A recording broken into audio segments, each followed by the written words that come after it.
วันนี้ตกใจอ่ามีท่านไหนที่ยังไม่ปิดไมค์ช่วยปิดไมค์ด้วยนะครับวันนี้วันที่7 กรกฎาคม2569วันนี้เป็นวันที่พวกเรามีคำถามหนึ่งที่ท่านจะต้องมีอยู่ในใจว่าการฝึกเพื่อเปลี่ยนกายเป็นพลังนั้นท่านได้อะไรได้อะไรจากการฝึกนี้เพราะไม่เป็นการฝึกที่ในระดับ19ท่านอาจารย์ใหญ่ได้ย้ำ ได้เน้นหนักถึงการฝึกนี้ทั้งสองระดับ18 19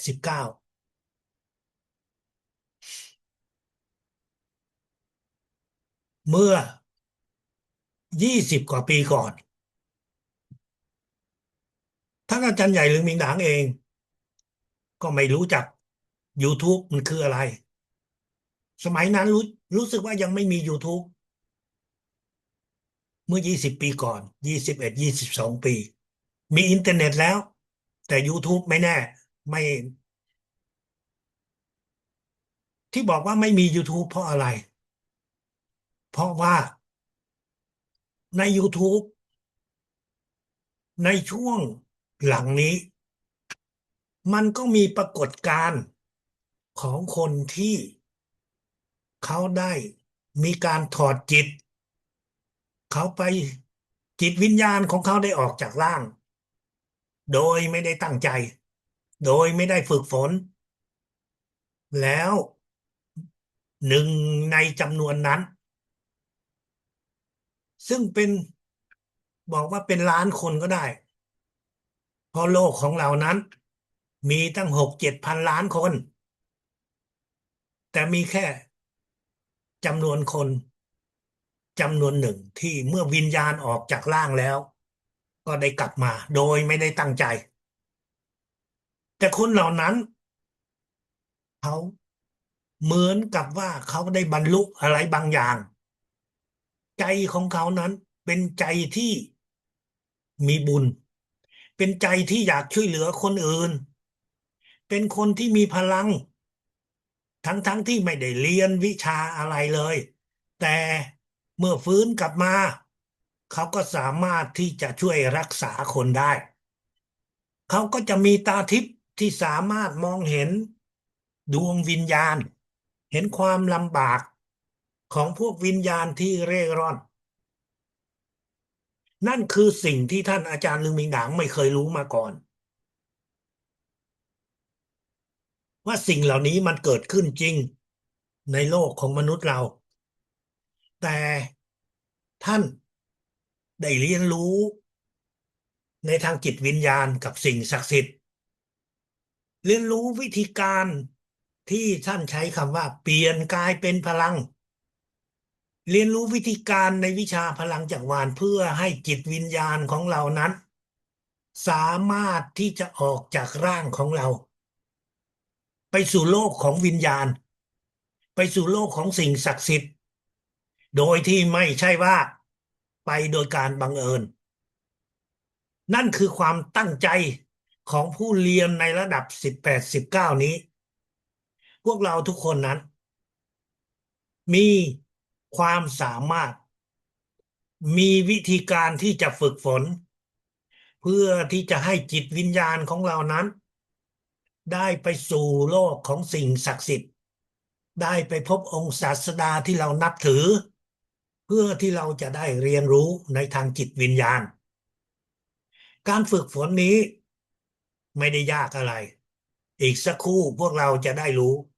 แต่อย่างน้อยเราก็ต้องรู้ไว้ว่าเมื่อเราไปถึงที่นั่นเรากลับมาเราก็จะกลายเป็นคนที่มีพลัง มีพลังที่ว่า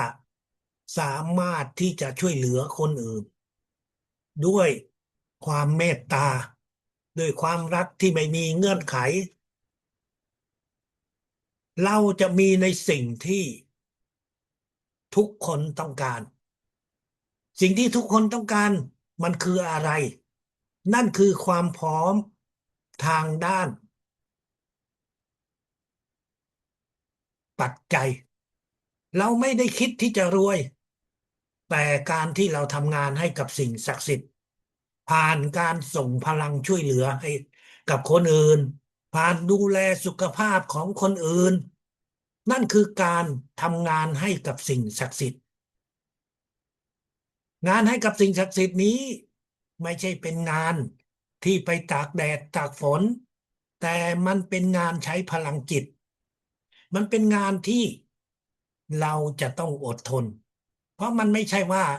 เราทำแค่วันสองวันแล้วเราจะเห็นผลทันทีทันตาท่านใช้เวลาฝึกไปรุ่นพี่ของเรานั้นเขาฝึกเป็นปี เพราะว่าสมัยนั้นช่วงเวลานั้นท่านอาจารย์ยังไม่ได้เรียนรู้ครบถ้วนสมบูรณ์ในวิชาพลังจักรวาลจึงต้องใช้เวลานานในการที่จะฝึกฝนแต่หลังจากที่ท่านได้เรียนรู้ท่านอาจารย์ลือมิงดางก็ได้ถ่ายทอดให้กับพวกเราพลังวิธีการที่ทำให้เราสามารถที่จะเดินทางไปสู่โลกของสิ่งศักดิ์สิทธิ์ได้ง่ายขึ้น ถ้าเราพูดในแง่ของโลกมนุษย์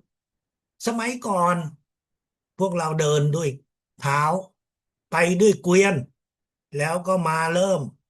มีรถในรูปแบบต่างๆแม้กระทั่งรถไฟในยุคปัจจุบันมันไม่ใช่วิ่งแค่30-40 กิโลเมตรต่อชั่วโมงมันวิ่ง300 กิโลเมตรต่อชั่วโมงใช่ไหมครับ ในทางโลกของมนุษย์มันมีการพัฒนาในทางจิตวิญญาณก็เช่นเดียวกันท่านอาจารย์เรืองมิงดางในยุคก่อนท่านต้องใช้เวลานานแต่ช่วงที่ท่านจากไปท่านก็ได้มอบให้พวกเราความสามารถที่ทำให้เรานั้นสามารถที่จะฝึกฝนถอดจิตเปลี่ยนกายเป็นพลังได้เร็วขึ้นได้ง่ายขึ้นเพียงแต่ว่าเราจะอดทนที่จะทำหรือไม่ การฝึกเปลี่ยนกายเป็นพลังนั้นมันมีประโยชน์อะไรประโยชน์ที่แรกสุดที่เราจะได้นั่นก็คือจิตใจของพวกเรานั้นจะเปลี่ยนไปโดยที่เราไม่รู้ไม่รู้ตัวเองว่าเราได้เปลี่ยนไปเราจะกลายเป็นคนที่สงสารคนอื่นอยากช่วยเหลือคนอื่นแน่นอนการช่วยเหลือคนอื่นนั้นมันไม่ใช่แค่ช่วยเหลือด้วยปัจจัยเท่านั้นปัจจัยเป็นสิ่งสำคัญแต่ปัจจัยนั้นมันก็เหมือนกับว่าเราให้ปลาเขาแต่เราจะช่วยเหลือด้วยพลังของจิต ซึ่งเป็นสิ่งที่เราสามารถที่จะทำได้ เราจะไม่ใช่แค่ช่วยเหลือทางกายเนื้อเท่านั้น แต่เราจะช่วยเหลือทางจิตวิญญาณเมื่อเราส่งพลังให้กับพวกเขาเหล่านั้นพวกเขาเหล่านั้นก็จะได้มีสุขภาพที่ดีขึ้น แต่ในขณะเดียวกันจิตวิญญาณของพวกเขาก็จะได้ยกระดับ สูงขึ้นสูงขึ้นนั่นคือสิ่งที่เราสามารถที่จะทำได้เพราะโดยการที่เรามีพลังของสิ่งศักดิ์สิทธิ์พลังในรูปแบบที่เราเรียกว่าพลังสิงสถิตพลังนี้เราได้มาจากการที่เราฝึกฝนเปลี่ยนกายเป็นพลังและขั้นตอนของระดับ18-19ที่เราจะฝึกเปลี่ยนกายเป็นพลังนั้นมันก็ไม่ได้ยากอะไรมันมีขั้นตอนง่ายๆดังต่อไปนี้อันดับแรกเราก็จะดื่มน้ำพลังจักรวาล30 ซีซีหรือว่า1 คำเพื่อให้เหล่านั้นได้เตรียมตัวความสดชื่นเพื่อให้เราจะเริ่มต้น หลังจากที่ดื่มน้ำพลังจักรวาล1 คำแล้วเราก็หลับตา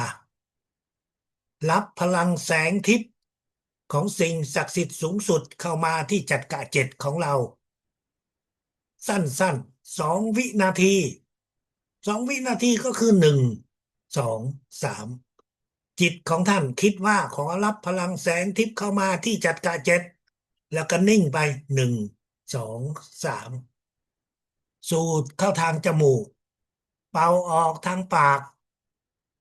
สูดให้ลึกๆเป่าออกทางปากให้ยาวๆเป็น10 ครั้งแล้วหลังจากนั้น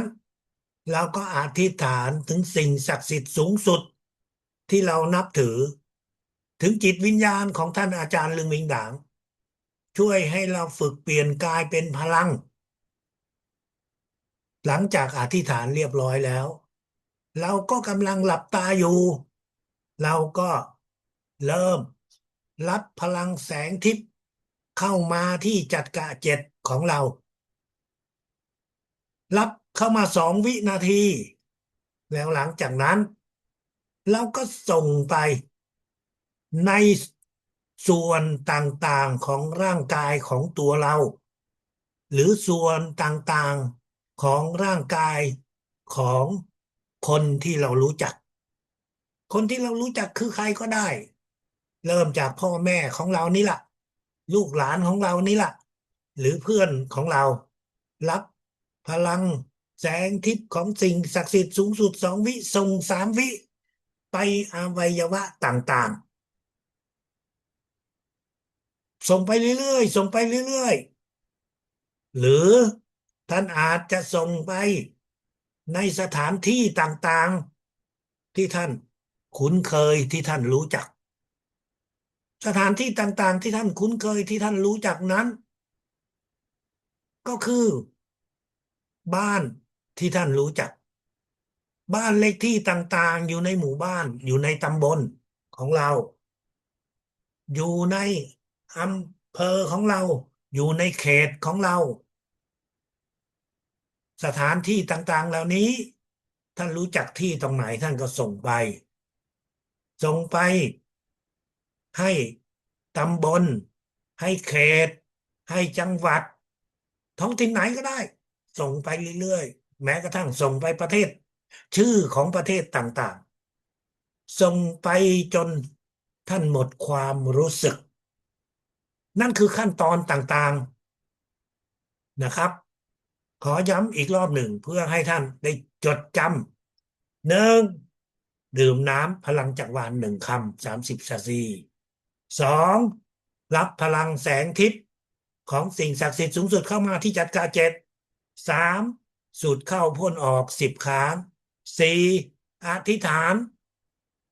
ถึงสิ่งศักดิ์สิทธิ์สูงสุดจิตวิญญาณท่านอาจารย์ลิงมิงหนางช่วยเราฝึกฝน5รับพลังแสงทิพย์เข้ามาที่จักระเจ็ดของเราแล้วก็ส่งไปในอวัยวะต่างๆที่ต่างๆทำไปเรื่อยๆเรื่อยๆ5 ขั้นตอนนี้แต่ขั้นตอนที่ 5ท่านก็ทำซ้ำทำซ้ำทำซ้ำจนหมดความรู้สึกนั่นคือขั้นตอนต่างๆที่ท่านจะฝึกฝนการฝึกฝนนี้ท่านจะฝึกฝนในช่วงเวลาไหนของวันก็ได้ตอนเช้าก็ได้กลางวันก็ได้ อ่าการฝึกฝนนี้ท่านฝึกฝนในช่วงเวลาที่ท่านสะดวกสำหรับท่านที่ไม่ไปทำงานท่านอยู่บ้านทั้งวันท่านก็มีเวลาที่จะฝึกตามความสะดวกของท่าน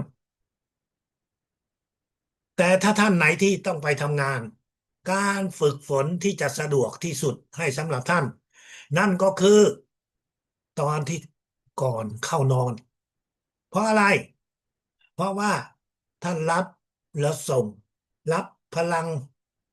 แสงทิพย์ของสิ่งศักดิ์สิทธิ์สูงสุดแล้วก็ส่งรับแล้วส่งรับแล้วส่งช่วงระยะเวลานี้ท่านจะใช้เวลาไม่เกิน30 วินะ30 นาทีเมื่อ30 นาทีนี้ท่านยังไม่หมดความรู้สึกท่านก็หยุดแล้ววันอื่นค่อยทำต่อเพราะถ้าท่านหมดความรู้สึกแล้ว ช่วงเวลาที่เราเปลี่ยนกายเป็นพลังช่วงเวลาที่เราถอดจิตนั้น มันจะยาวไปเป็น1 ชั่วโมง2 ชั่วโมงหรือ3 ชั่วโมงนั่นก็หมายถึงว่าเวลาทั้งหมดใน2-3 ชั่วโมงเป็นช่วงเวลาที่เราเรียกว่าฝึกถอดจิตเมื่อท่านฝึกถอดจิตฝึกเปลี่ยนกายเป็นพลังแล้วท่านก็จะถูกตื่นขึ้นมา เมื่อท่านตื่นขึ้นมาสิ่งที่เวลามันผ่านไปนั้นก็จะกลายเป็นทั้งหมด2-3 ชั่วโมงดังนั้นการฝึกที่สะดวกสำหรับท่านไหนที่ไปทำงานท่านก็ควรที่จะฝึกในช่วงเวลาก่อนนอนเมื่อก่อนที่จะเข้านอน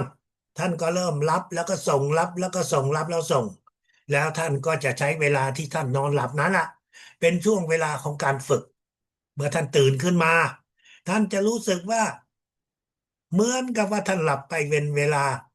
10 ชั่วโมงเป็นเวลา10 ชั่วโมง13 ชั่วโมงหลับนานมากหลับอย่างเรียกว่าสุขสบาย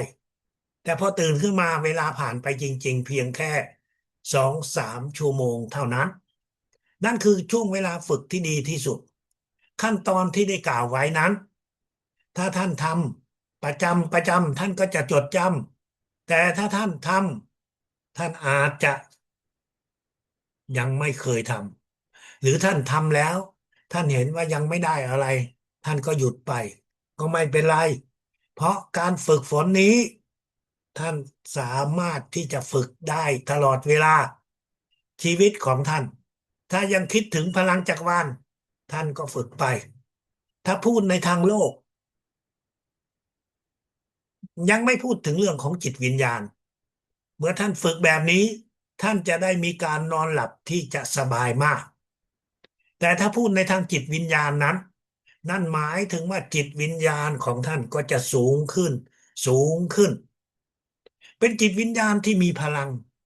เป็นจิตวิญญาณที่มีความเมตตาเป็นจิตวิญญาณที่มีบุญที่อยากจะช่วยเหลือคนอื่นท่านฝึกได้ทุกวันก็ยิ่งดีแต่ถ้าบางวันท่านลืมไปบางวันท่านรีบร้อนเกินไปบางวันท่านเหนื่อยเกินไปบางวันท่านลืมไป ไม่มีปัญหาครับเพียงขอให้ชีวิตของท่านอย่าลืมว่าการฝึกเปลี่ยนกายเป็นพลังนั้นมันมีประโยชน์ไม่ใช่เฉพาะปัจจุบันแต่มันมีประโยชน์ไป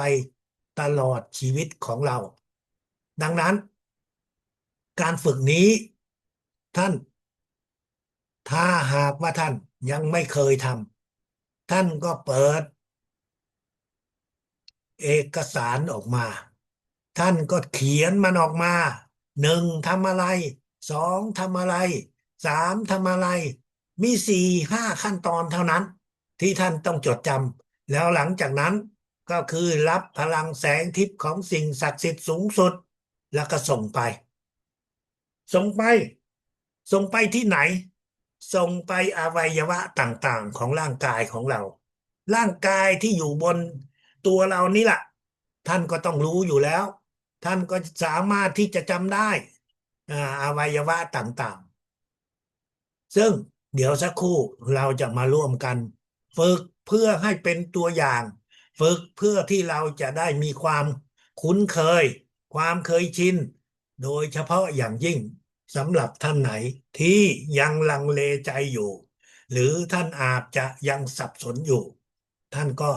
สามารถที่จะฝึกได้ตอนนี้ให้เวลาท่าน15 วินาทีเตรียมน้ำสัก1 คำถ้าท่านมีน้ำพลังจักรวาลได้ก็ยิ่งดีหรือไม่อย่างน้อยก็มีน้ำอะไรก็ได้15 วินาทีเตรียมน้ำนะครับ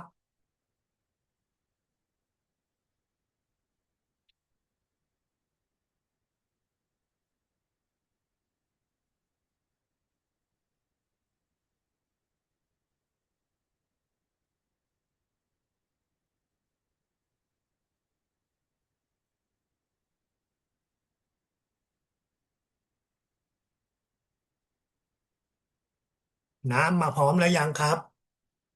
โอเคนะครับ ตอนนี้ใครจะฝึก ใครจะไม่ฝึก ไม่มีใครบังคับเราได้ ทุกคนด้วยใจของตัวเองฝึกด้วยกันน้ำพลังจักรวาล1 คำ30 ซีซี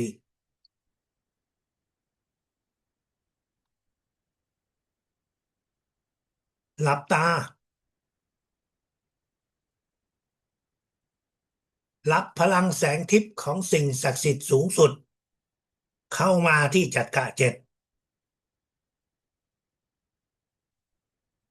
สูดเข้าทางจมูกลึกๆแล้วเป่าออกทางปากยาวๆครั้งที่1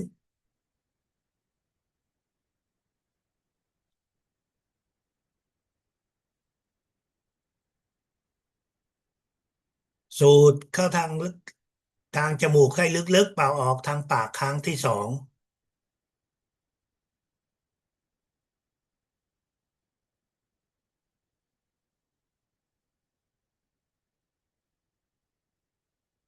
ครั้งที่3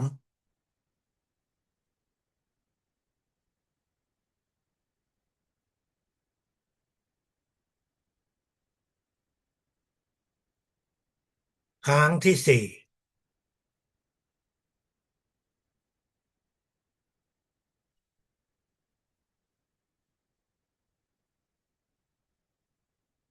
ครั้งที่5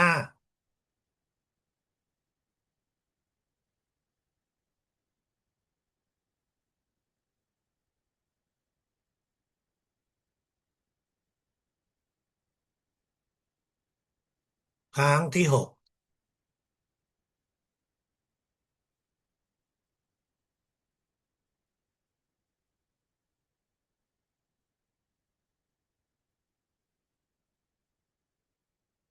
ครั้งที่7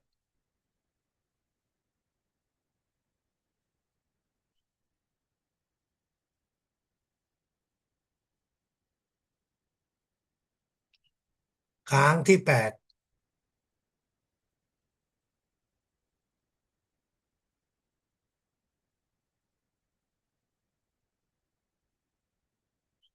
ครั้งที่9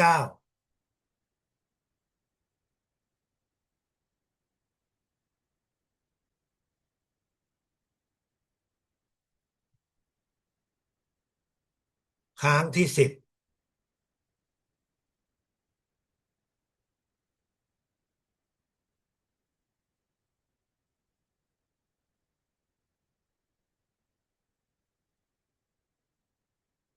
อธิษฐานในจิตลูกขอสิ่งศักดิ์สิทธิ์สูงสุดจิตวิญญาณท่านอาจารย์ใหญ่ช่วยให้ลูกฝึกเปลี่ยนกายเป็นพลังรับพลังแสงทิพย์ของสิ่งศักดิ์สิทธิ์สูงสุดเข้าที่จักระเจ็ดส่งให้ศีรษะของเรา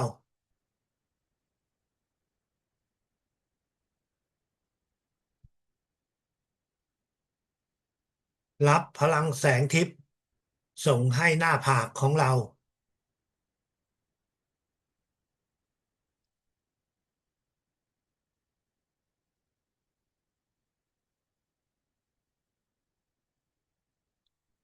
รับพลังแสงทิพย์ส่งให้หูด้านขวา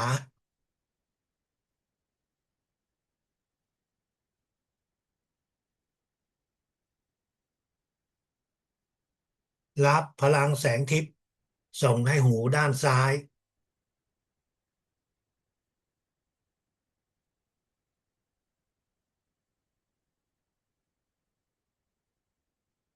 รับพลังแสงทิพย์ส่งให้ตาขวา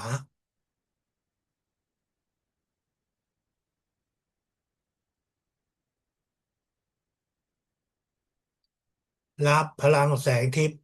ส่งให้ตาซ้าย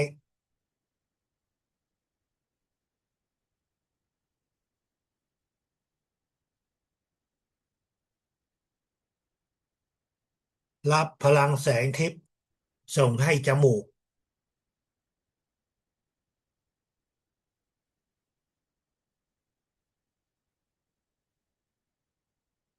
รับพลังแสงทิพย์ส่งให้แก้มขวา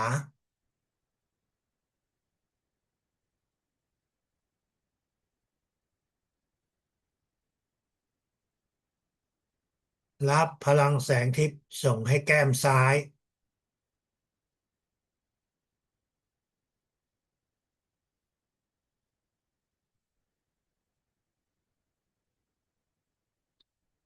รับพลังแสงทิพย์ส่งให้ปาก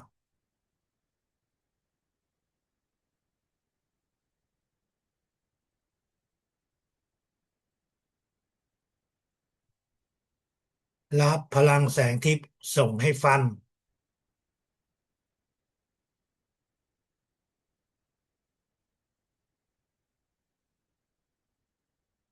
รับพลังแสงทิพย์ส่งให้คาง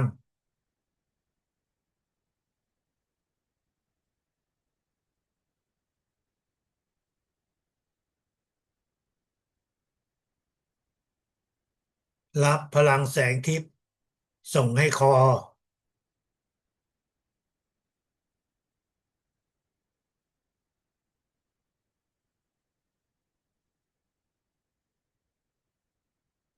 รับพลังแสงทิพย์ส่งที่ไหล่ขวา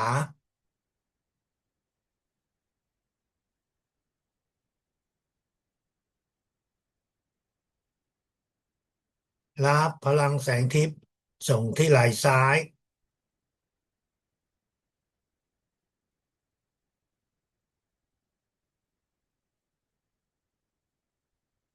รับพลังแสงทิพย์ส่งที่แขนขวา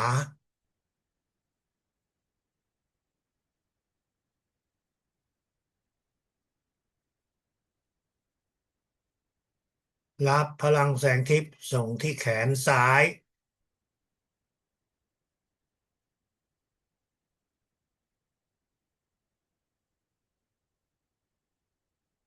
รับพลังแสงทิพย์ส่งที่มือขวา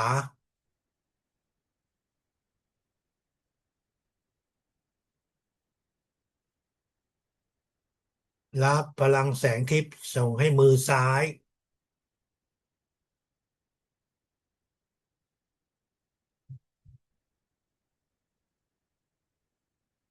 รับพลังแสงทิพย์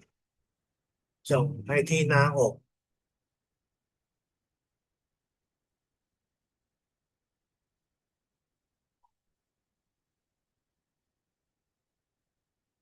รับพลังแสงทิพย์ส่งให้ที่หัวใจ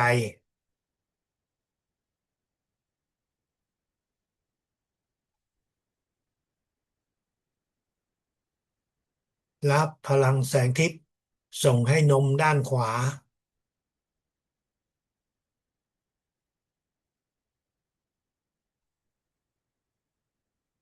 รับพลังแสงทิพย์ส่งให้นมด้านซ้าย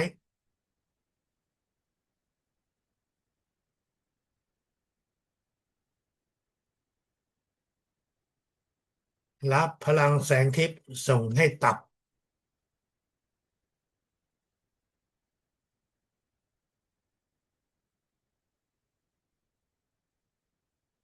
รับพลังแสงทิพย์ส่งให้กระเพาะ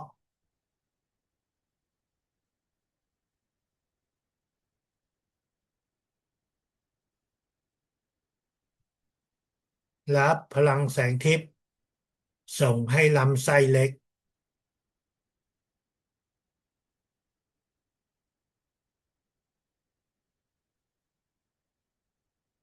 รับพลังแสงทิพย์ส่งให้ลำไส้ใหญ่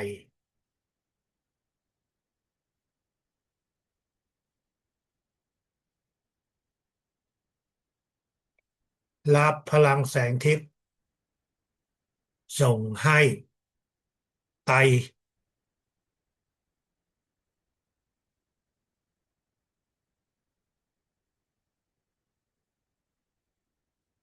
รับพลังแสงทิพย์ส่งให้สะโพกด้านขวา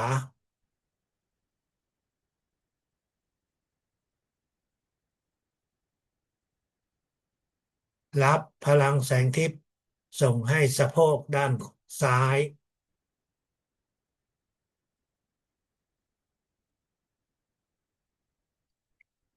รับพลังแสงทิพย์ส่งให้น่องขวา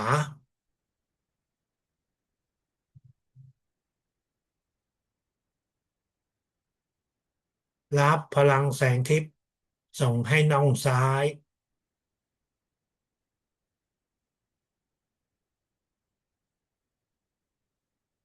รับพลังแสงทิพย์ส่งให้เข่าขวา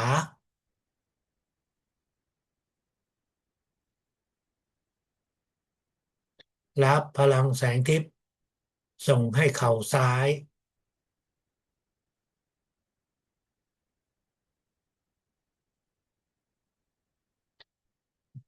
รับพลังแสงทิพย์ส่งให้แข้งขวา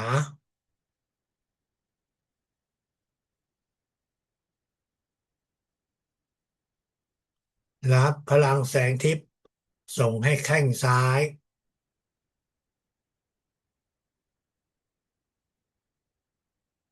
รับพลังแสงทิพย์ส่งให้ข้อเท้าขวา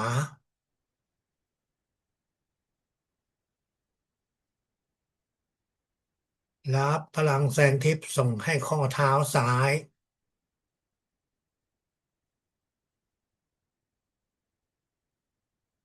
รับพลังแสงทิพย์ส่งให้ฝ่าเท้าขวา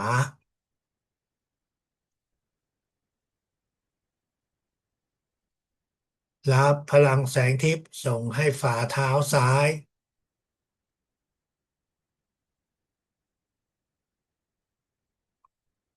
รับพลังแสงทิพย์ส่งให้เตียง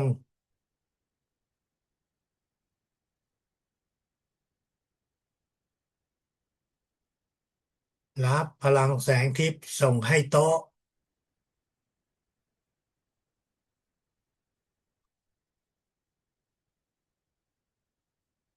รับพลังแสงทิพย์ส่งให้เก้าอี้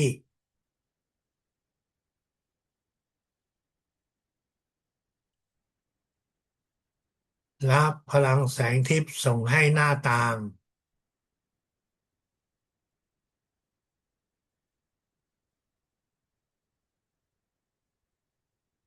รับพลังแสงทิพย์ส่งให้ประตูบ้าน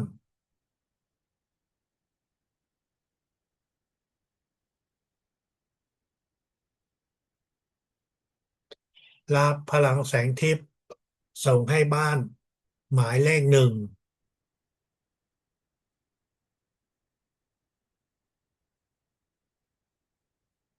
รับพลังแสงทิพย์ส่งให้บ้านหมายเลขสอง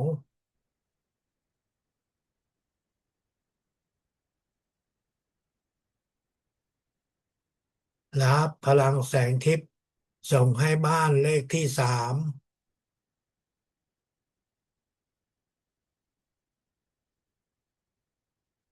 รับพลังแสงทิพย์ส่งให้บ้านเลขที่สี่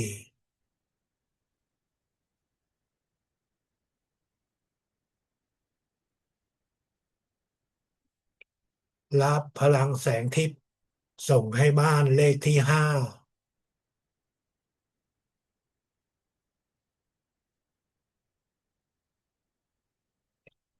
รับพลังแสงทิพย์ส่งให้บ้านเลขที่หก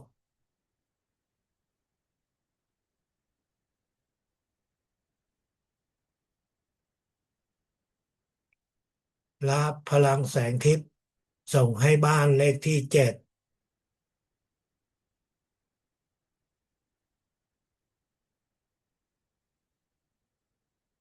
รับพลังแสงทิพย์ส่งให้บ้านเลขที่แปด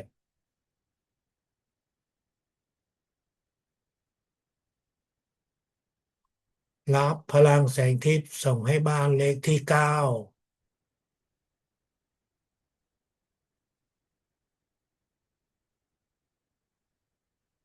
รับพลังแสงทิพย์ให้เขตบางกะปิ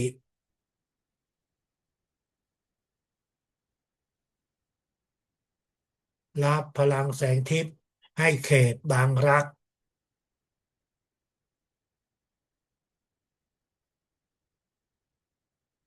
รับพลังแสงทิพย์ให้กรุงเทพมหานคร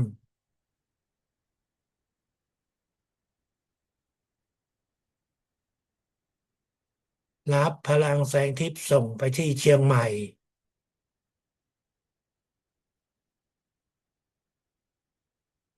รับพลังแสงทิพย์ส่งไปที่อุดร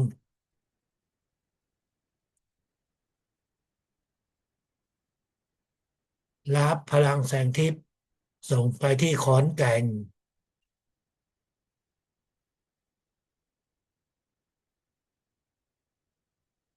รับพลังแสงทิพย์ส่งไปที่อุบล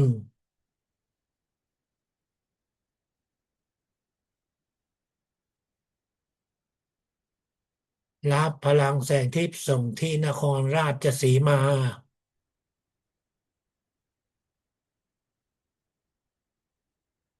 รับพลังแสงทิพย์ส่งไปที่นครศรีธรรมราช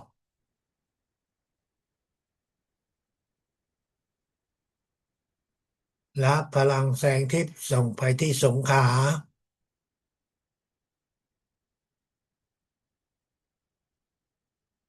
รับพลังแสงทิพย์ส่งไปที่ภูเก็ต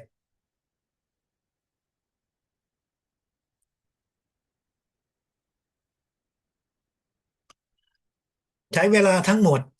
15 นาทีนั่นคือตัวอย่างเพื่อให้พวกเราทุกคนสามารถที่จะฝึกฝนถ้าท่านทำตามที่เราได้ฝึกเมื่อกี้นี้ท่านก็จะใช้เวลา15 นาทีถ้าท่านทำเพิ่มไปอีกก็จะเป็นเวลาไม่เกิน30 นาทีถ้าท่านทำไป2 รอบท่านเห็นว่ายังไม่หลับยังไม่หมดความรู้สึกท่านก็หยุดไม่ต้องซีเรียสไม่ต้องเอาให้ได้ว่าเราจะต้องหมดความรู้สึกท่านฝึกไปครับฝึกไปเรื่อยๆฝึกไปเรื่อยๆวันละ15 นาทีวันละ30 นาทีแล้วสักช่วงเวลาหนึ่งท่านจะรู้สึกว่าท่านหมดความรู้สึกท่านหลับไปโดยไม่รู้ตัวนั่นคือสิ่งที่จะเกิดขึ้นอย่างแน่นอนทุกท่านก็เคยฝึกขับรถยนต์มาแล้วใช่ไหมครับในช่วงวันแรกๆที่ท่านขับท่านก็จะต้องตั้งใจมองไปข้างหน้ามือของท่านจับพวงมาลัยท่านก็จะต้องขยับมือเพื่อที่จะส่งสัญญาณขาของท่านก็จะต้องดูแลเพื่อที่จะเหยียบคันเร่งเพื่อจะเหยียบเบรกมันเป็นช่วงแรกๆที่ท่านจะต้องเครียดแต่พอไประยะหนึ่งแล้วท่านก็ไม่ได้คิดถึงเรื่องเหล่านั้นขณะที่ท่านอาจจะฟังเพลงท่านอาจจะพูดคุยกับเพื่อนที่นั่งอยู่ด้วยกันแต่แขนขาของท่านสายตาของท่านก็ยังขับรถอยู่ก็เหมือนกันเมื่อท่านฝึกแบบนี้ไประยะเวลาหนึ่งท่านอาจจะบอกว่าไม่เห็นมีจิตวิญญาณไม่รู้สึกว่าจิตวิญญาณออกจากร่างเลยใช่ครับ มันไม่ได้ง่ายที่ว่าเราฝึก5 วัน1 เดือนแล้ววิญญาณของเราจะออกจากร่าง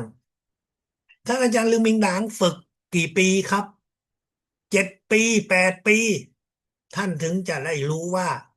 การเปิดจักระ100%อย่างไรแล้วแต่ละครั้งท่านก็ฝึกเป็นปี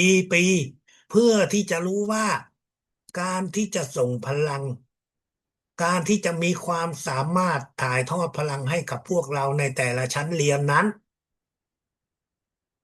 ท่านใช้เวลาเป็นปีทำไมท่านไม่สอนให้เร็วๆเหมือนกับในปัจจุบันที่พวกเราเรียนเพียง15 วัน1 เดือนก็ขึ้น1 ชั้นเรียนล่ะก็เพราะว่าในสมัยนั้นช่วงนั้นท่านอาจารย์ลึงมิงนางไม่มีพลังไม่สามารถที่จะโม้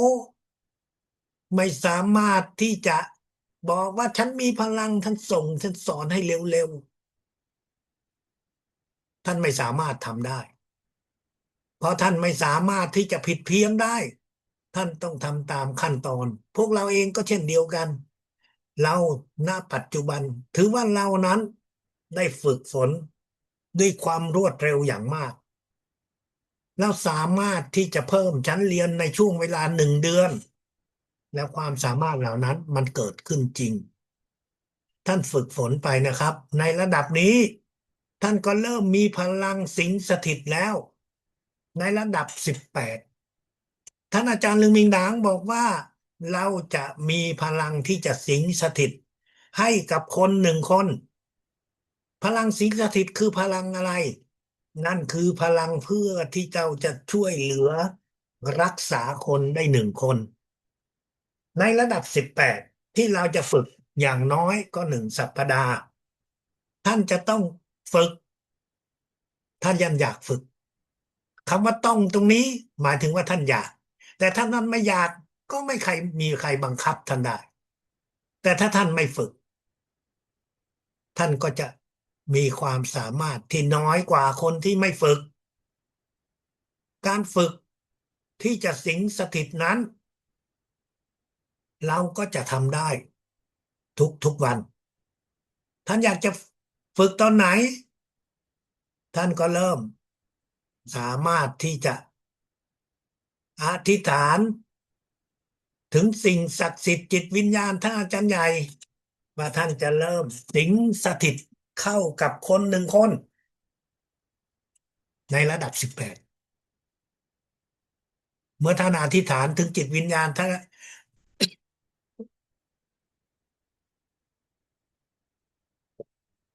านอธิษฐานถึงสิ่งศักดิ์สิทธิ์สูงสุดจิตวิญญาณของท่านอาจารย์ลือมิงด่างแล้วว่าเราจะขอฝึกการสิงสถิตให้กับคนหนึ่งคนเพื่อให้คนคนนั้นหายจากโรคที่เขามีอยู่เขาจะเป็นโรคอะไรล่ะเขาอาจจะเป็นโรคมะเร็งอยู่ที่ปอดอาจจะเป็นมะเร็งอยู่ที่ลำไส้อาจจะเป็นโรคเบาหวานอาจจะเป็นโรคความดันหรือโรคอะไรก็แล้วแต่ในคำอธิษฐานท่านก็อธิษฐานไปหลังจากนั้นท่านก็เชิญจิตวิญญาณท่านอาจารย์ใหญ่เข้ามาที่จัดการหกของตัวเราครั้งที่1เชิญจิตวิญญาณของท่านอาจารย์ลึงมิงหนางเข้ามาครั้งที่2เชิญจิตวิญญาณท่านอาจารย์ลึงมิงหนางเข้ามาที่จัดกะของเราครั้งที่3แล้วหลังจากนั้นท่านก็คิดไปที่คนที่เราได้เลือกใครก็ได้คนในบ้านเราก็ได้หรือเพื่อนเราก็ได้ใครสักคนหนึ่งท่านเลือกแล้วท่านก็เริ่ม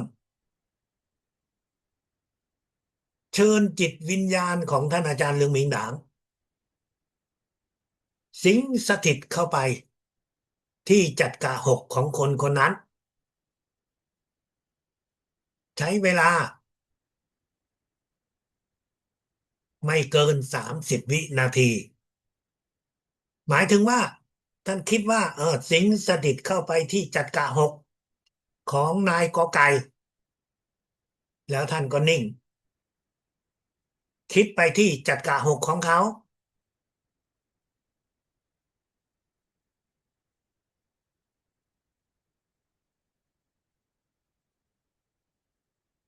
ครบ30 วินาทีนั่นคือสิ่งที่เราจะฝึกทำคนเดียวเท่านั้นในสัปดาห์แรกคือระดับ18แต่หลังจากนั้นก็คือสัปดาห์ที่2ถัดไปเราก็จะฝึกสิงสถิตให้3 คนด้วยวิธีการเดียวกันนี่แหละวิธีการเดียวกันก็คือยังไงก็คือ1เราก็อธิษฐานถึงสิ่งศักดิ์สิทธิ์สูงสุดจิตวิญญาณท่านอาจารย์ใหญ่ว่าเราจะขอฝึกสิงสถิตให้กับนายกอไก่นางคอควายนางขอไข่นางคอควาย3 คนให้เขาได้หายจากโรคภัยไข้เจ็บที่เขามีอยู่โรคอะไรเราก็ว่าไปของแต่ละคนอาจจะไม่เหมือนกันหลังจากอธิษฐานเรียบร้อยแล้วท่านก็เชิญจิตวิญญาณท่านอาจารย์ใหญ่สิงสถิตเข้ามาที่จักระหกของเรา3 ครั้งแล้วหลังจากนั้นเราก็เชิญจิตวิญญาณท่านอาจารย์ใหญ่สิงสถิตเข้าไปที่จักระหก ของคนที่หนึ่ง30 วินาทีเชิญจิตวิญญาณท่านอาจารย์ใหญ่สิงสถิตเข้าไปที่จักระ6ของคนที่สอง30 วินาทีเชิญจิตวิญญาณท่านอาจารย์ใหญ่สิงสถิตไปคนที่30 วินาทีจบท่านอาจจะคิดให้จิตวิญญาณของตัวเราไปพร้อมกับจิตวิญญาณของท่านอาจารย์ใหญ่เพื่อสิงสถิตเข้าไปคนที่หนึ่งให้จิตวิญญาณของเราพร้อมกับจิตวิญญาณของท่านอาจารย์ใหญ่สิงสถิตเข้าไปคนที่สองให้จิตวิญญาณของเราพร้อมไปกับจิตวิญญาณของท่านอาจารย์ใหญ่สิงสถิตไปคนที่สามทำ3 คนต่อเนื่องไปเลยอย่าทำตอนเช้า1 คนกลางวัน1 คนตอนค่ำ1 คนถ้าทำตอนค่ำก็ทำตอนค่ำทั้งหมดเพราะแต่ละคนนั้นเราใช้เวลาเพียง30 วินาทีก็รวมแล้วทั้งหมดไม่เกิน2 นาทีนั่นคือการฝึกสิงสถิตการฝึกสิงสถิตนี้มันเป็นการฝึกที่ในระดับ18 19นี้เราฝึกอย่าให้เกิน3 คนท่านไม่ต้องรีบร้อนท่านอาจจะอยากจะบอกว่าอยากจะสิงสถิตให้มากขึ้นอีกท่านทำได้แต่ไม่ใช่ระดับนี้ท่านจะทำได้ก็ต่อเมื่อท่านเรียนอยู่ไปถึงระดับ20ซึ่งเป็นระดับที่ท่านสามารถที่จะสิงสถิตให้กับคนไม่จำกัดจำนวนจำไว้ว่า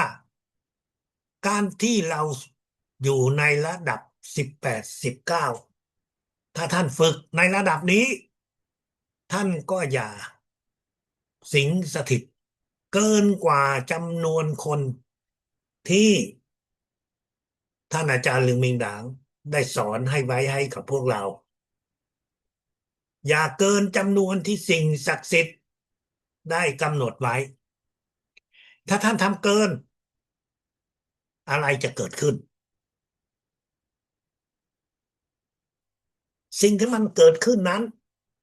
มันไม่ได้เกิดขึ้นทันทีหรอกท่านทำไปท่านก็จะหลงตัวเองว่าฉันทำไปไม่เห็นมีเป็นอะไรเลยใช่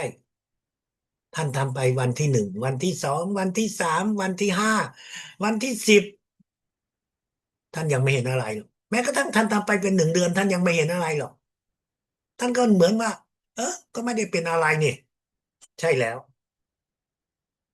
ไม่มีใครรู้หรอกนอกจากตัวท่านเอง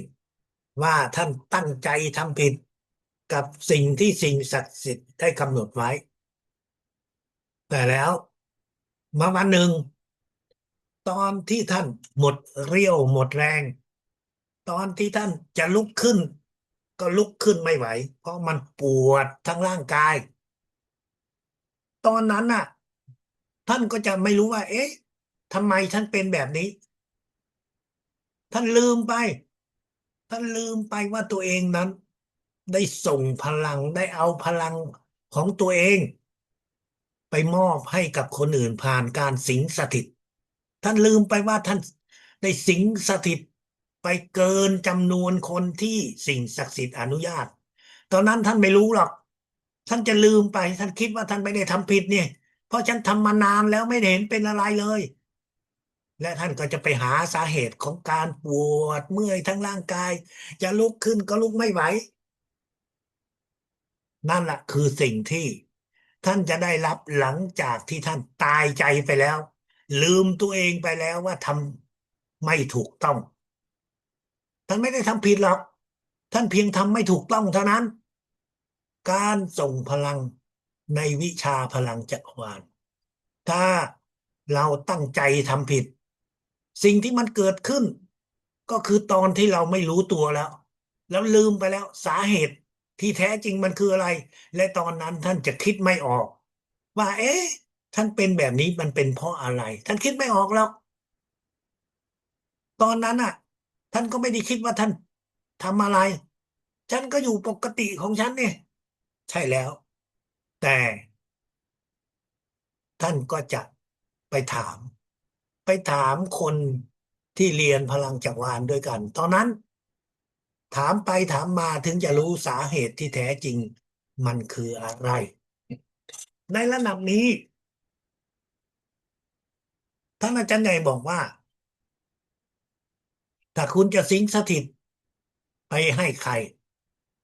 อันดับแรกคนที่เราจะเลือกสิงสถิตนั้นอย่าเป็นบุคคลที่ได้เรียนในวิชาพลังจักรวาลตั้งแต่ระดับ16ขึ้นไปคนเหล่านี้เขามีพลังสิงสถิตเหมือนกับเราก็คือเขาสามารถที่จะรับพลังแสงทิพย์ของสิ่งศักดิ์สิทธิ์สูงสุดดังนั้นอย่าอย่าไปส่งพลังสิงสถิตกับให้คนที่จบระดับ16ขึ้นไปถ้าเราส่งพลังให้กับคนเหล่านั้น สิ่งที่มันจะเกิดขึ้นก็คือเขาเป็นคนที่มีความสามารถในการรับพลังและเมื่อเราส่งไปเขาก็จะรับพลังดึงพลังจากตัวเราดังนั้นเราจะส่งให้เขาได้ก็ต่อเมื่อเขาเป็นโรคหนักจนป่วยหนักจนเรียกว่าหมดความรู้สึกหรือ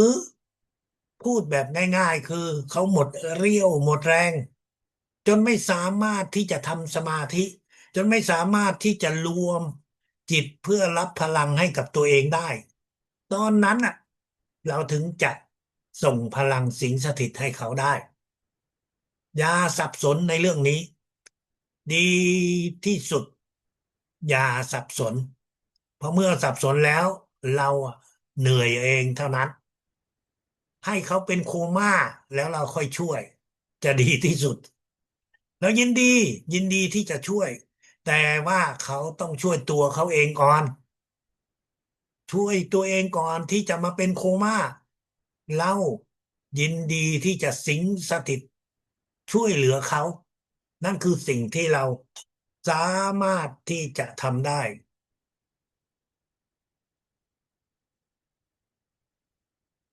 สิ่งที่เราควรจะฝึกต่อไปคืออะไรนั่นคือเราจะต้องส่งพลังให้กับตัวเราเอง ท่านคงจะต้องแยกแยะให้ออกว่าการฝึกสิงสถิตก่อนนอนหรือในช่วงเวลาอื่นเป็นการฝึกถอดจิตเพื่อให้เรานั้นได้มีความสามารถทางจิตวิญญาณที่สูงขึ้นแต่เรายังต้องส่งพลังให้กับตัวเราเองทุกวันเพื่อให้เรานั้นได้มีสุขภาพแข็งแรงหายจากโรคภัยไข้เจ็บ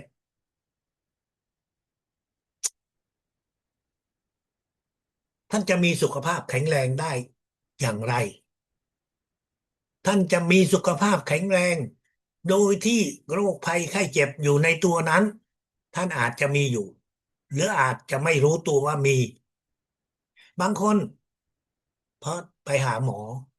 หมอก็จะบอกว่าอ๋อคนมีอาการโรคนี้โรคนั้นนั่นแหละเรารู้แล้วโอ้เราเป็นอาการแบบนี้เรามีโรคแบบนี้อยู่ในร่างกายเราก็ เรียกว่าดีใจที่เรารู้ตัวเองว่าเรามีอะไรที่ผิดปกติเราก็จะได้ส่งพลังให้กับตัวเราได้อย่างชัดเจนแต่ท่านไหนที่ไม่รู้ตัวเองเราก็ต้องจำไว้ว่าร่างกายของเรานั้นเป็นร่างกายที่มีอายุแล้ว50ขึ้นไปแล้ว60ขึ้นไปแล้ว70ก็มี ร่างกายของเรานั้นมันจะเป็นร่างกายที่ตามธรรมชาติมันก็เริ่มเสื่อมมันก็เริ่มมีริ้วรอยมันก็เริ่มมี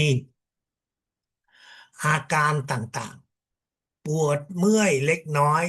หรือปวดเมื่อยมากมีเรี่ยวมีแรงความสดชื่นของร่างกายมันก็อยู่ในระดับที่ไม่ใช่ว่าเราจะทำงานได้ทั้งวัน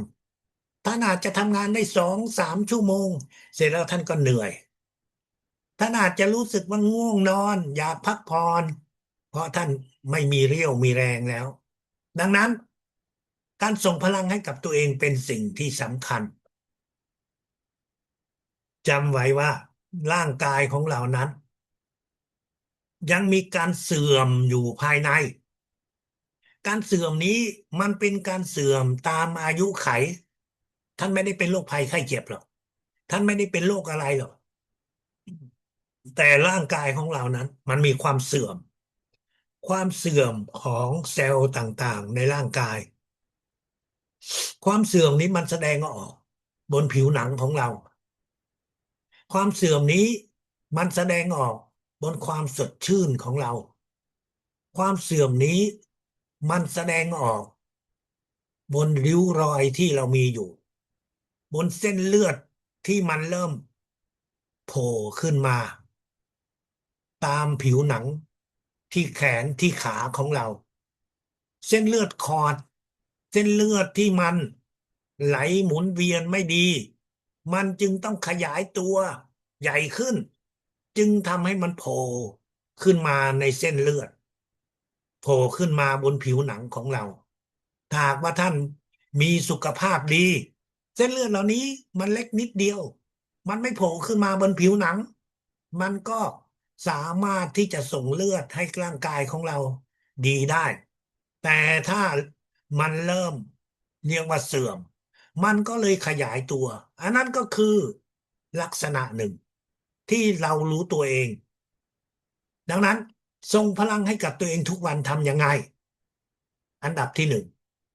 ท่านก็อธิษฐานถึงสิ่งศักดิ์สิทธิ์จิตวิญญาณท่านอาจารย์ใหญ่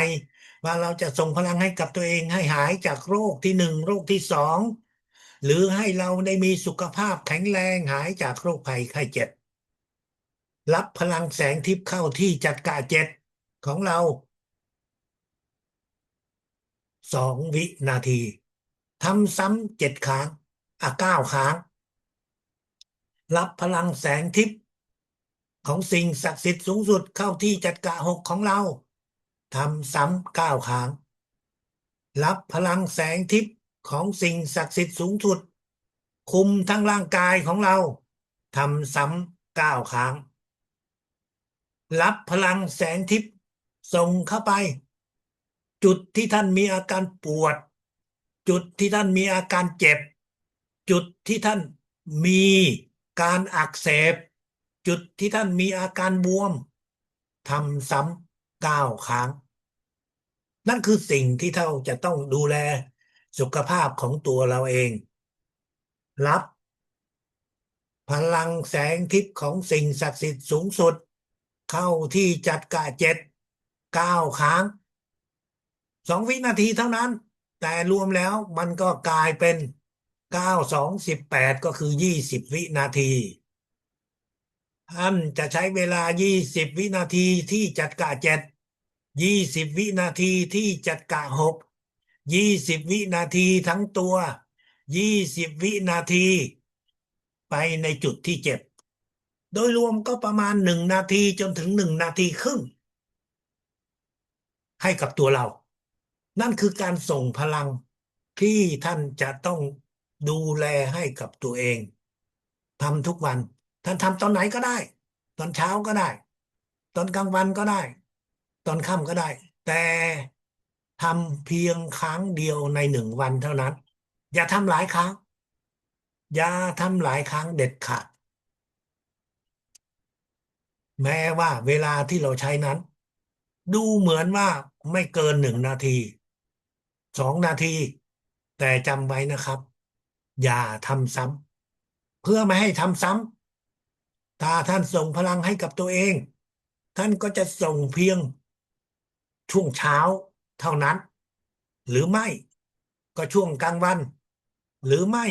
ก็ช่วงตอนค่ำช่วงไหนก็ได้แต่อย่าทำแบบเดี๋ยววันนี้ตอนเช้าพรุ่งนี้กลางวันเมื่อรืนนี้ตอนค่ำสลับไปสลับมามันจะทำให้ท่านสับสนและมันจะทำให้เรานั้นมีโอกาสทำซ้ำการทำซ้ำแม้ว่าเราจะไม่ตั้งใจแต่จะทำให้เรานั้นเกิดความเรียกว่าส่งพลังสับสนไม่มั่นใจเพราะเราไม่มั่นใจว่าเอ๊ะวันนี้เราได้ส่งแล้วหรือยังท่านอาจจะส่งตอนเช้าไปแล้วแต่ตอนกลางวันตอนค่ำก็มาส่งอีกอันนั้นคือการส่งพลังที่เรียกว่าไม่มีความมั่นใจการส่งพลังนั้นท่านจะต้องมั่นใจจะต้องเชื่อว่าตัวเองนั้นทำได้ถูกต้อง อย่าคิดว่าส่งพลังแบบมั่วๆส่งก็ได้ไม่ส่งก็ได้ถ้าท่านมีใจคิดแบบนั้นเออส่งก็ได้ไม่ส่งก็ได้ไม่เป็นไรส่งสักครั้งหนึ่งใน1 วันแบบส่งพลังแบบนั้นจะช่วยท่านได้น้อยมากตั้งใจว่าส่งตอนเช้าก็ส่งตอนเช้าอย่างเดียวเว้นแต่ว่าวันนั้นโดยบังเอิญจะต้องรีบร้อนไปหน่อยนะครับอ่ารีบอะไรครับ1 นาทีให้กับตัวเอง2 นาทีให้กับตัวเองมันจะมากเลยถ้าท่านทำไปแล้วท่านจะรู้สึกว่า1 นาทีนั้นแป๊บเดียวแต่ถ้าท่านไม่ทำท่านก็จะรู้สึกว่าโอ้ยใช้เวลานานเหลือเกินใช่เมื่อเราไม่มีใจมุ่งมั่นเราก็จะคิดว่ามันนานแต่ถ้าเรามุ่งมั่นแล้วมันก็จะไปได้อย่างรวดเร็วเมื่อส่งพลังให้กับตัวเราเองแล้วท่านก็จะส่งให้กับใครล่ะ ท่านต้องส่งพลังให้กับคนอื่น นั่นคือการทำบุญ นั่นคือการทำบุญที่ยิ่งใหญ่ ทำบุญให้กับใคร อันดับแรกเราต้องทำบุญให้กับคุณพ่อคุณแม่ของเรา เป็นอันดับแรกเลย ท่านยังมีอยู่ท่านก็ส่งแต่ถ้าคุณพ่อคุณแม่ไปแล้วแน่นอนเราก็ไม่ได้มีโอกาสส่งแล้วเราก็มาส่งให้กับใครปู่ย่าตายายของเราก็ไปแล้วก็เหลือลูกเหลือหลานจะเป็นลูกแท้ๆหรือเป็นลูกเขยลูกสะใภ้เป็นหลานแล้วก็ส่งไปแต่ละคนนั้นเราก็รับพลังแสงทิพย์เข้ามาที่จักระเจ็ดของเรา ส่งไปที่จักระเจ็ดของคนที่เราจะส่งรับ2 วิส่ง3 วิก็เป็น5 วินะครับทำ9 ครั้ง9 5 45ท่านทำซ้ำทั้งหมดกี่ครั้งครับก็4 ครั้งมากสุด4 ครั้งก็คือครั้งละเอาเป็น1 นาทีก็คือคนหนึ่งก็เกือบ4-5 นาทีนะครับคนหนึ่งเกือบ4-5 นาทีจริงๆเพราะว่ารับ2 วิส่ง3 วิทำซ้ำ9 ครั้ง9 5 45แล้วบวกกับเวลาคิดนู่นนี่นั่นเอาก็1 นาทีสอง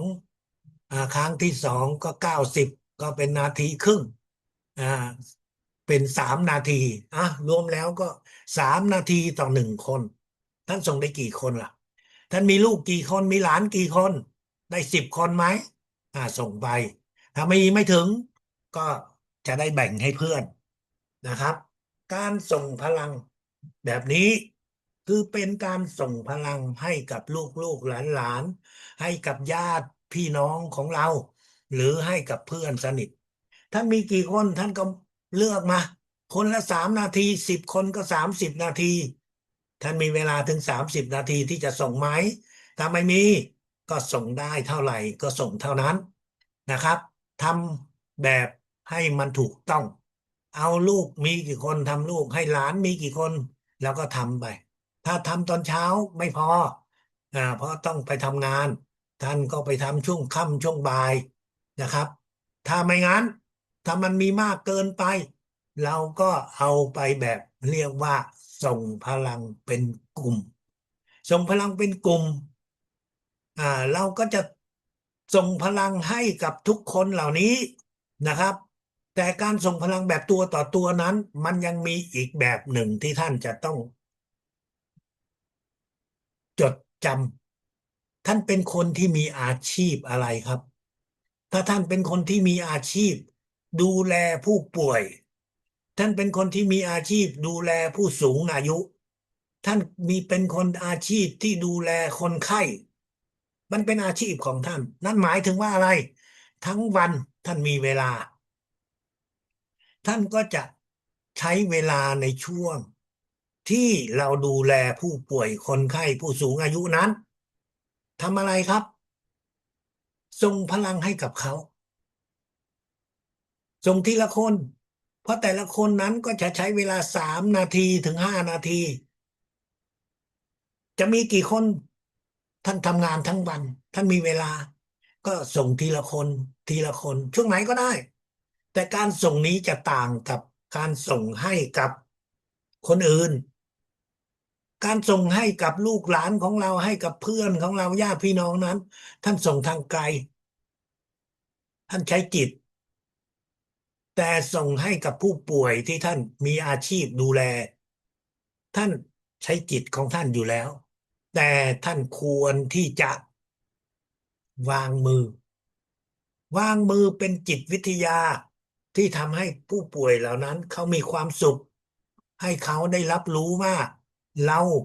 ไม่ใช่ดูแลเขาเฉพาะเรื่องกายเนื้อตามหน้าที่อย่างเดียวแต่เรายังดูแลทั้งทางจิตใจและจิตวิญญาณของเขา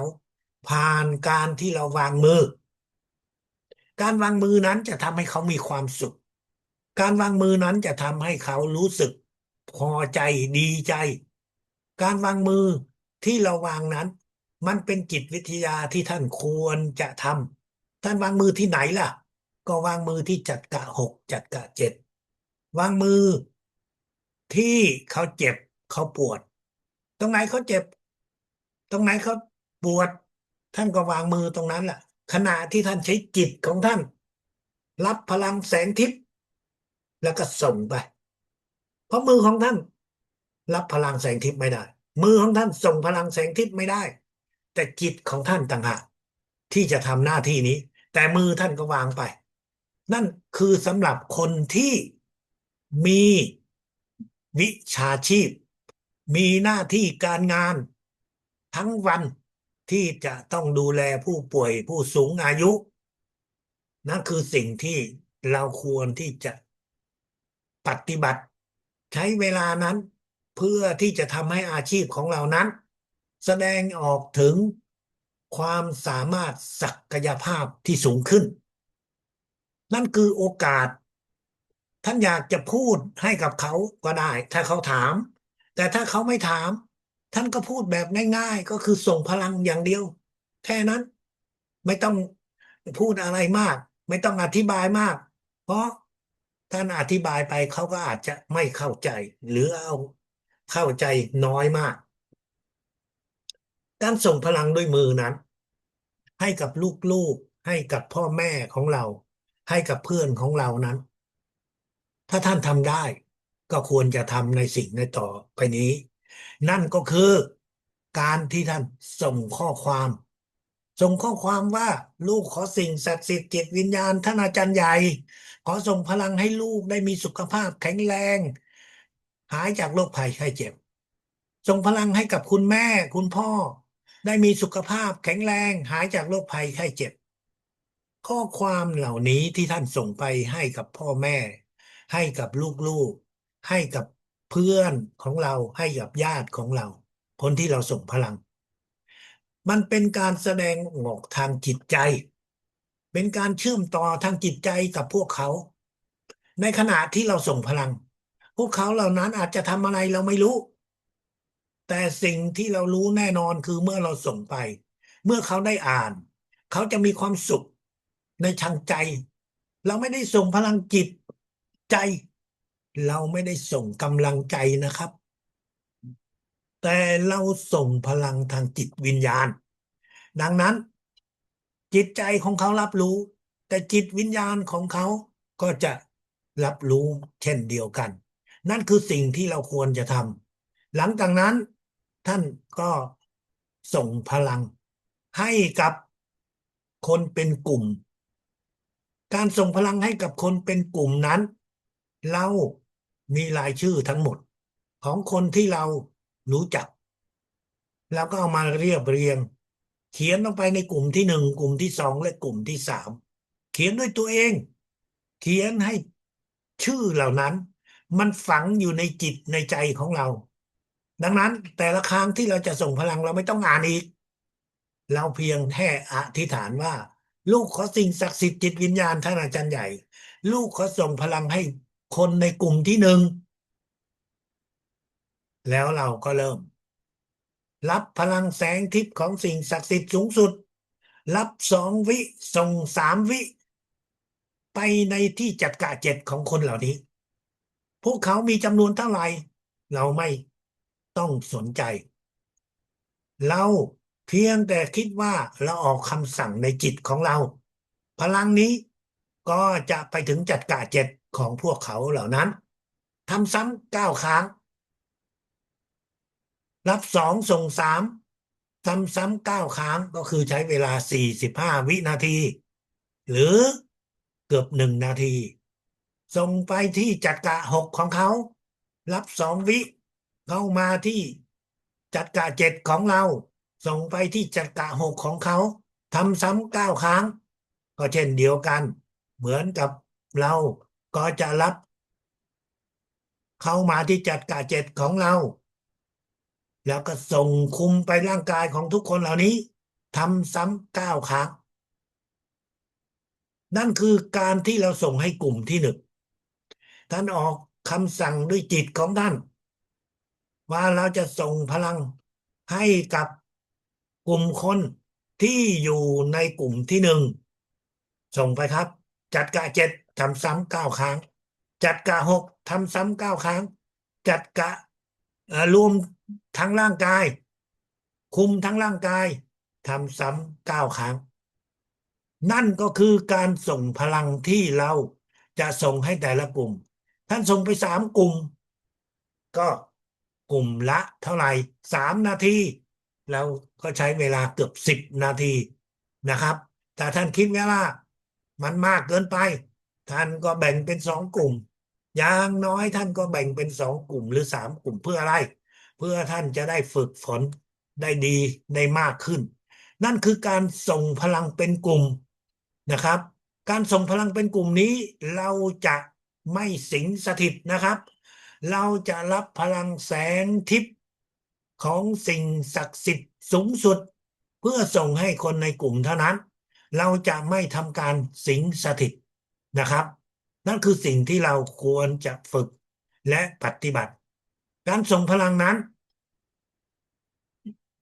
ท่านอาจารย์ใหญ่ก็ได้กล่าวถึงว่าในชีวิตประจำวัน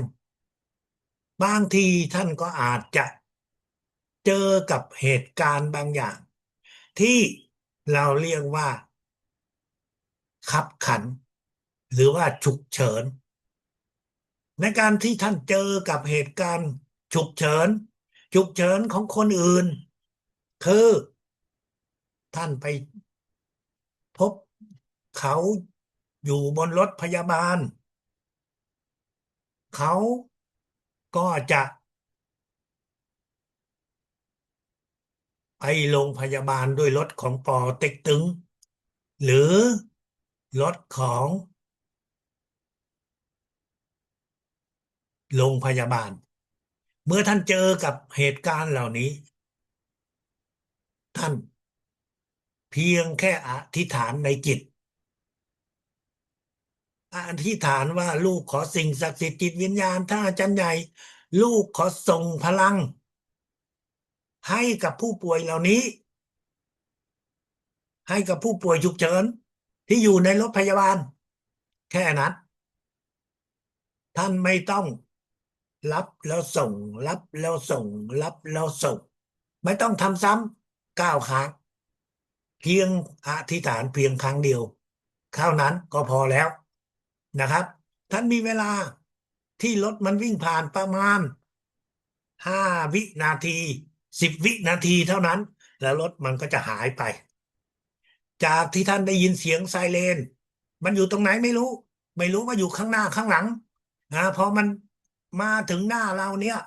มันก็จะอยู่ที่ประมาณไม่เกิน10 วินาทีแล้วมันก็หายไปดังนั้นท่านอธิษฐานอย่างเดียวท่านไม่สิงสถิต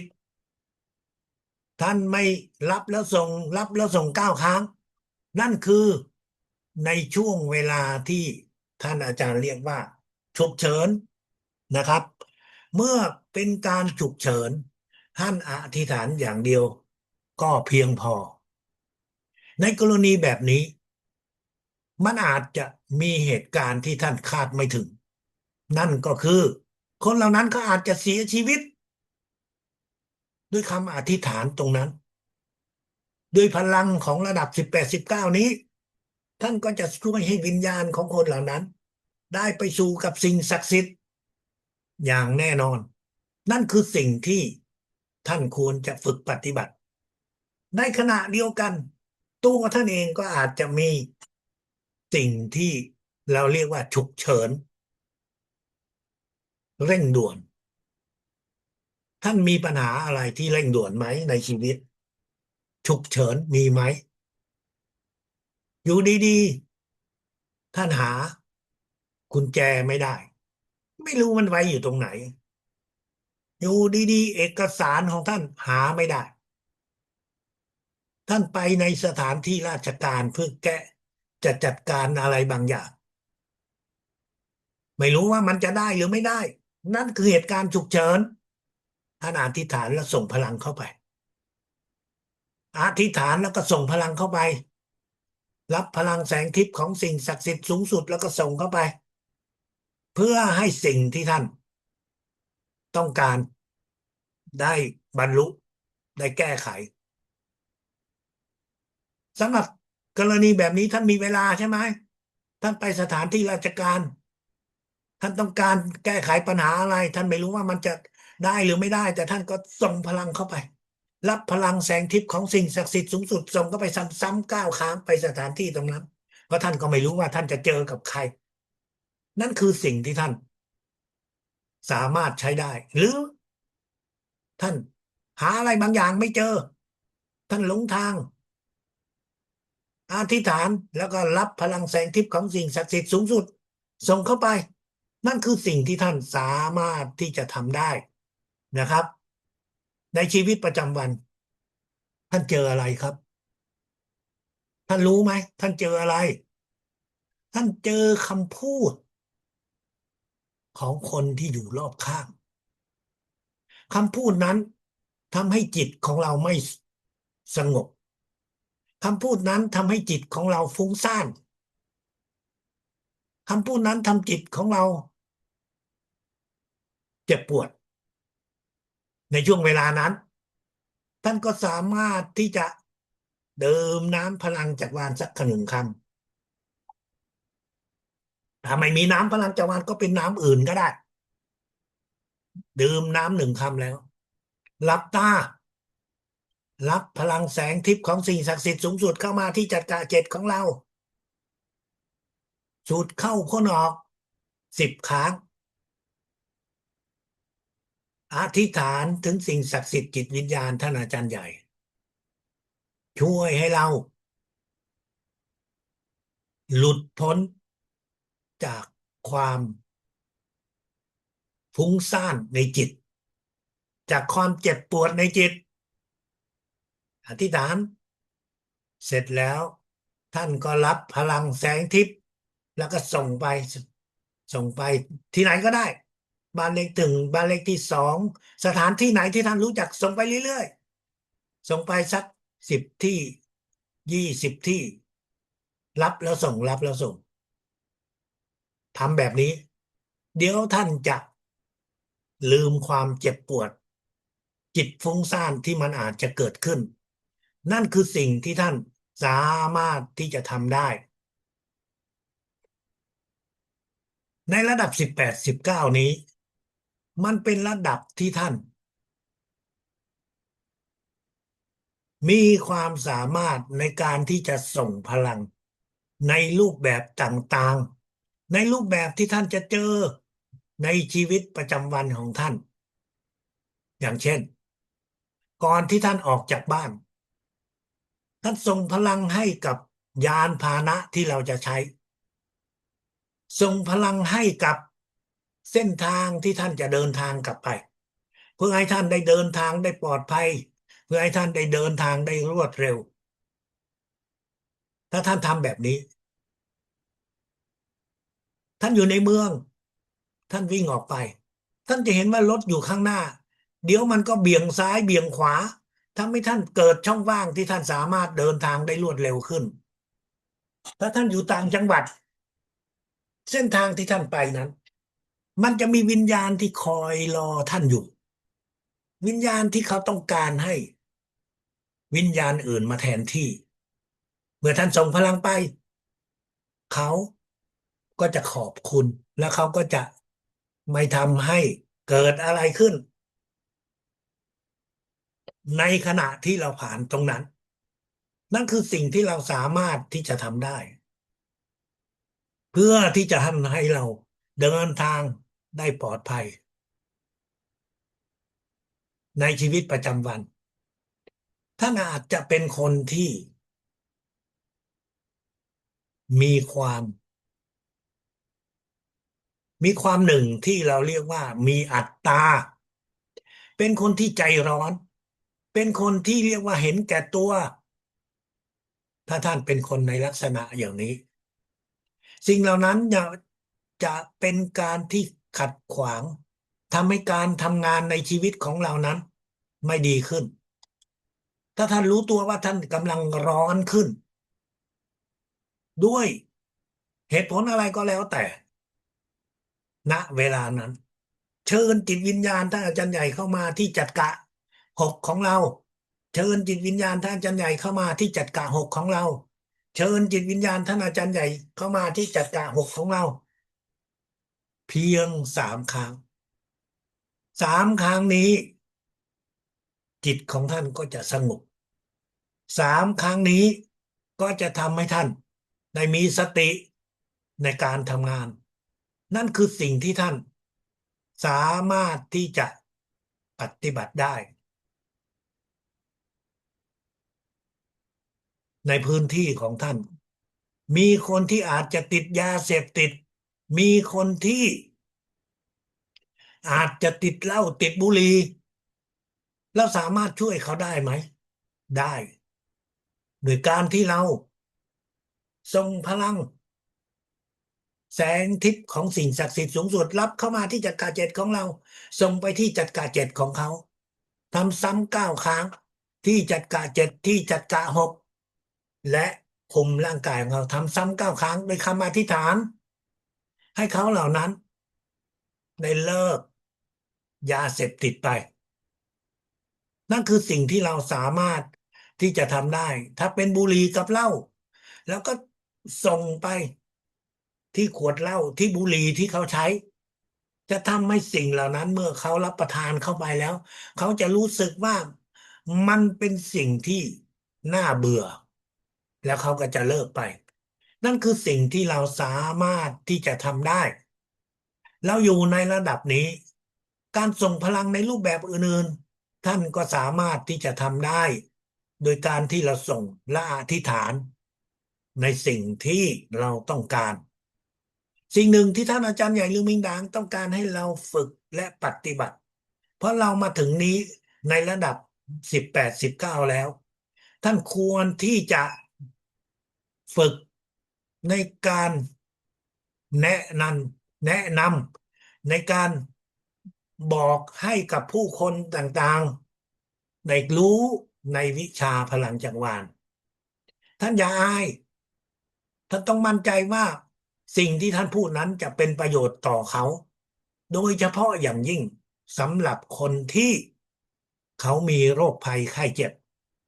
บอกให้เขารู้ว่าวิชาพลังจักรวาลเป็นวิชาเป็นทางเลือกหนึ่งที่ทำให้เขานั้นสามารถที่จะได้มีชีวิตได้ดีขึ้น ได้มีสุขภาพที่ดีขึ้นในสมัยก่อนท่านอาจารย์ลิมมินดาก็มักจะบอกให้ผู้เรียนว่าในช่วงเวลาเที่ยงของวันอาทิตย์ก็ให้เขาเอารูปของท่านอาจารย์ลิมมินดางมานั่งเพื่อได้รับการเปิดจักระ100%แต่ตอนนี้สิ่งเหล่านั้นท่านอาจารย์ใหญ่ไม่ได้มีชีวิตอยู่แล้วจึงไม่สามารถที่จะมีประโยชน์ท่านก็บอกให้กับคนเหล่านั้นว่าหากว่าเขาต้องการเปิดจักระ100%เขาก็สามารถที่จะเข้ารับการเปิดจักระร้อยเปอร์เซ็นต์อยู่ในกลุ่ม1 ถึง 4การเรียนรู้ตรงนั้นเขาจะเรียนก็ได้ไม่เรียนก็ไม่เป็นไรแต่อย่างน้อยที่สุดแนะนำให้เขาเข้าไปในกลุ่มเหล่านั้นเพื่อเขาจะได้รับการเปิดจักระร้อยเปอร์เซ็นต์เพื่อเขาจะได้มีสุขภาพที่ดีขึ้นนั่นคือสิ่งที่เราช่วยเขาในรูปแบบหนึ่งและตัวเราเองก็ได้ทำบุญเพื่อให้เขาได้รับรู้ว่าเขามีโอกาสที่จะได้รับพลังเพื่อที่จะได้เปิดจักระร้อยเปอร์เซ็นต์จะได้มีสุขภาพดีขึ้นนั่นคือสิ่งที่พวกเราสามารถที่จะทำได้สามารถที่จะช่วยคนอื่นๆในรูปแบบของการเปิดจักระร้อยเปอร์เซ็นต์จบระดับ18 19ท่านไหนมีคำถามอะไรท่านก็สามารถที่จะถามได้เชิญนะครับ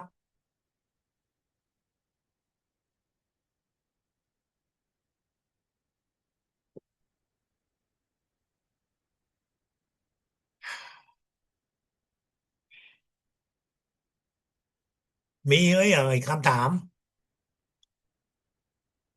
ถ้ายังคิดไม่ออกก็ไม่เป็นไรนะครับอ่าเมื่อท่านฝึกไปท่านก็จะค่อยมีคำถามก็ได้ตอนนี้เรามาร่วมรับพลังของระดับ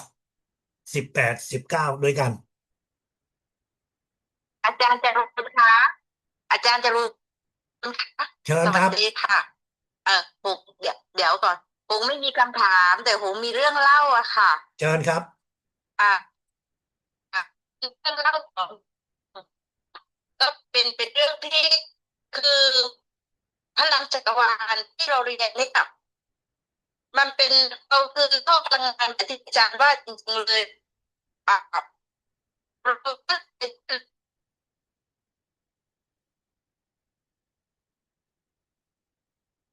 ทุกคนไม่ได้ยินเสียงค่ะไม่ได้ยินเสียงค่ะคน แต่เขาจะหายหรือไม่เนี่ยอยู่ที่บุญของได้ยินไหมมันได้อินยินไหมอินเทอร์เน็ตมันหายขาดครับ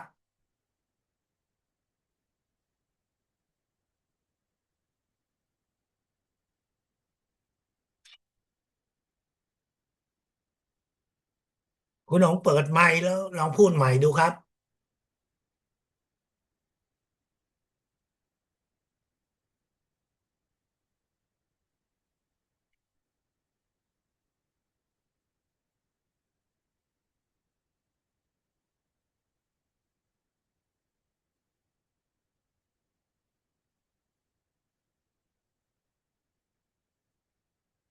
โอเคสัญญาณไม่สะดวกนะครับเอาไว้ในช่วงเวลาอื่นนะครับตอนนี้ทุกคนนะครับเรามาร่วมกันรับพลังของระดับ18 19